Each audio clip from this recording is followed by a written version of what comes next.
In the past, when I've reviewed models from Mercedes lineup, I've got to admit I have not been entirely impressed with the brand. Just some of the way they do their exterior design and some of their interior features leaves me desiring just a little bit more from the brand.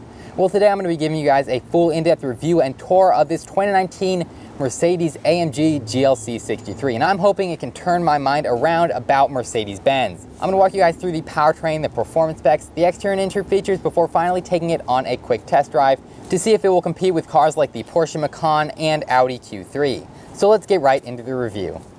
The GLC 63 is powered by a hand-built 4-liter V8 engine, but not just any V8, a hot V twin turbo V8. And that basically just means that both the turbochargers are stuck inside the V of the engine block, right between the two banks of cylinders. And that means it has less turbo piping, which leads to less loss of boost and less turbo lag. And overall, it should produce 469 horsepower and 479 pound-feet of torque. And when you pair that with the 9-speed multi-clutch transmission and the all-wheel drive system, you're going to be looking at 0 to 60 in less than 4 seconds, 3.8 according to Mercedes. 3.8 is incredible for any car to get to 60 miles per hour. In fact, just a few years ago, that was supercar levels of performance. Now you can get it in your average soccer mom car. To me, that's just incredible what Mercedes has done with this car. And it sounds pretty good too with the standard AMG Performance exhaust. Take a listen.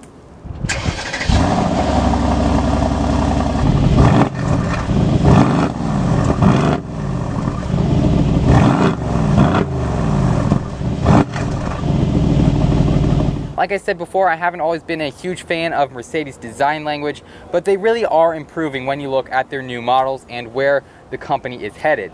Up front, it still has that classic AMG style slatted grille up there, whereas with the lower grille there, they've redesigned that and it still lets in the same amount of air, maybe even a little bit more to help cool the brakes, help improve aerodynamics, help cool the engine, send air to the turbos and all that stuff.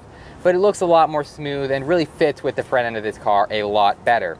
Moving on to the side of the car, you get standard 20-inch AMG Performance rims. Those have a very cool look. I love the way that you've got the 5 spokes in black, and it matches these gorgeous mudguards that you also get all around the car. You get black mudguards here over the fender and along the side of the car. Super aggressive look, really adds to the dynamic approach that Mercedes is taking with the GLC 63.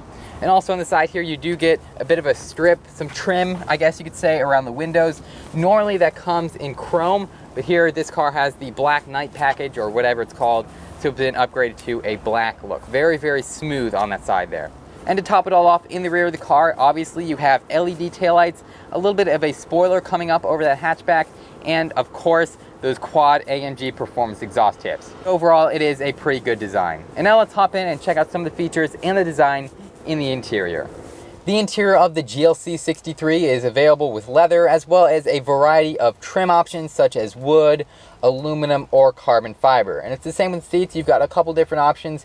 Here I believe we see the 14-way power adjustable sport seats that come standard with the car. They're very comfortable. I like the high quality material and the side bolsters here, reminding you that it is a performance car. But if you prefer, you can go full performance and get performance AMG seats, very similar to bucket seats, and those look very hardcore to me. I wouldn't necessarily want those if I was going to daily drive the car, because these, honestly, these are sporty enough. You also get a standard 7-inch infotainment screen up here on the dashboard that can be controlled with the optional Mercedes TouchPad. This comes with the media package, and it also upgrades the infotainment screen to 8.4 inches. So you get a couple upgrades with that. In addition, you have an analog style gauge cluster here with a very small LCD screen in the middle. Now, as a car enthusiast, I honestly prefer the analog style. It looks better to me, just easier to read, easier to look at, and more performance oriented. But I feel like the target market for this car is going to prefer technology when they're driving that car, not this old analog stuff. And this is the technology you get standard in every other luxury car out there. So it's a bit disappointing that Mercedes doesn't offer this. Just one of those few questionable decisions that Mercedes has made in the past few years that overall has brought my opinion of the brand down a little bit. Which is unfortunate because the rest of this car is fantastic. Here in front of those analog gauge clusters, you've got a very nice 3-spoke AMG flat bottom performance steering wheel with paddle shifters right behind it. And these have a very firm, high quality feel to them. I would imagine it's pretty fun to blip through these, as we're going to find out in a minute because I do get to test drive this car. Overall, the car comes with 17.6 cubic feet of cargo space. Obviously, a bit of a center console area here that's actually fairly deep, as you can see. I'd say about a foot, honestly, which is better than most performance cars. Anyway, that's enough rambling on about the interior features. Overall, it's got a great design. I think that's enough said. Let's take this car on a quick test drive. There we go, right into Sport Plus mode. You get individual comfort, Sport, and Sport Plus. We're going right into Sport Plus.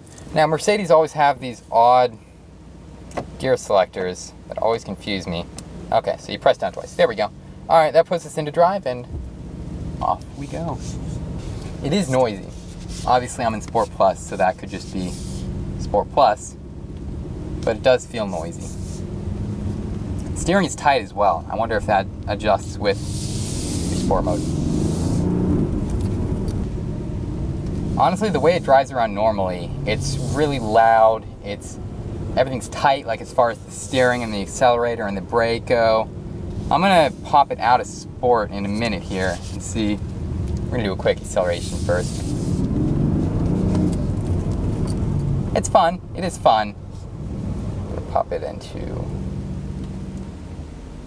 comfort mode. Oh, immediately, yeah, the steering lets up. The sound gets quiet. The suspension is different. Still a little bit jerky from the transmission though. That is disappointing. But yeah, it's definitely much softer ride here in Sport, here in comfort. Yeah, honestly, the transmission makes a lot of noise when you put it into reverse or drive or park. Anytime you're shifting directions with it, it makes a lot of noise. The suspension, even in comfort mode, could be just a tad bit better.